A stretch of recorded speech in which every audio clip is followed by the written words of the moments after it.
Hey guys, and welcome back to the channel. Today I want to start a quick video without my dogs barking, but we'll introduce you to them guys a little bit. And oh my goodness, they drive me nuts. So today's video is going to be about the dogs who are going to introduce themselves and the Z28. So first, let's start off by introducing you to the dog. Say hello, Daisy. This is Daisy dog. Tucker. Where's Tucker? He's over here. Come here, Tuck. Come here, little buddy. There's Tucker. He's our white English cream golden retriever. That's my daughter's dog. And this is Daisy. Daisy's my dog. She's going to bark a lot. You'll hear her all the time. Anyhow, on with the video. So this is the catfish Camaro I was telling you about. I bought the car 3 years ago off Craigslist for $3,500 and have been tinkering with it ever since. We jokingly refer to it as test dummy because everything I do to it is always just a test to see what I can do to get better with it. But as you look at it here, we'll point out a few things. It's had the Whistler headlight mods, it's got the clear corner lights, and then the front panel we took off the license plate mount and filled in the holes, smoothed it out, and then painted that back. The car itself had an 1.5 inch lowering kit added to it.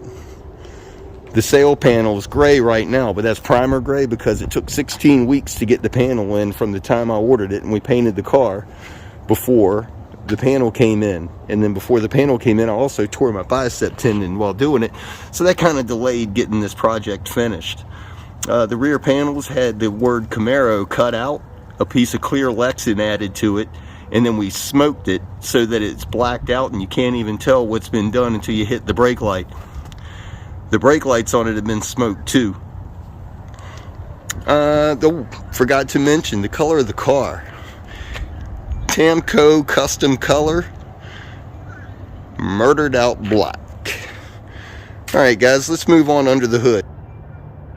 So here under the hood, starting at the front, we got rid of the stock intake, put in the factory SLP cold air intake. We added a VMS mass airflow sensor here, the smooth billow, and then the throttle body I pulled off and poured and polished as much as possible.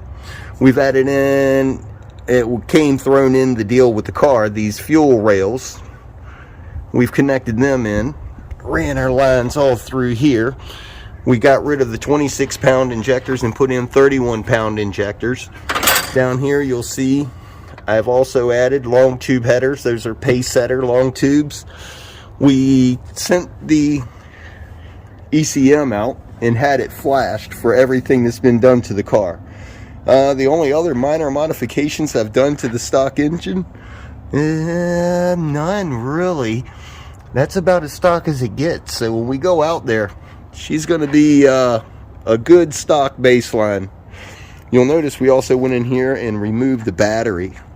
I'll share with you what we've done. It goes all through here. Here's one, my ground, and then we're going to go, we got the power cable coming down through here, down there, and fed into the interior. Speaking of interior, let's check that out next. So as you can see, we haven't gotten the interior put back into the car yet. There's some, but not everything. When we come in, we've added a short throw shifter also. That was one of the things we did while we've had it off the road. While it's off, we're going to take time and come in these door panels. And right here, we're going to get rid of all these crash bars. Because once we add a roll cage, those are just unnecessary weight. Besides, I don't plan on being a crash. Moving to the rear, we got rid of all of the seats and everything's gone. I was mentioning to you the battery relocation. Over here on the passenger side, you can see where we've ran the cable. So now back here at the rear of the car, you can follow along. The battery cable comes down, and that's where we've relocated the battery, right over the right rear tire. And that should help out with some of the weight distribution. Alright, well, that's the interior. Like I said, nothing special. She's still in the works. But let's move on to what we've done to the rear suspension and start going forward. So here's a quick shot of what's up underneath this. We've got the relocation lower control arm brackets because the car's lowered, UMI sway bar, UMI adjustable pan hard bar, and also, hard to tell, but up there's the UMI non-adjustable torque arm, which goes to a UMI transmission relocation mount up forward. That's the stock length torque arm, but that's coming off. And we're going to go with the weld-on torque arm. That's much shorter. That'll help a lot on the launch. The rear end setup, we have the Eaton TrueTrack 390 posi center section, the Trick Flow cover, and the axles are the 5140 alloy steel axles that we should be able to beat on a little bit before she lets go. The last thing we have under here is a full MagnaFlow exhaust that comes out to the rear. Somebody, let's see, here we go. Can't quite see. We've also gone in and we've added some Dynaspicer U-joints to the aluminum drive shaft.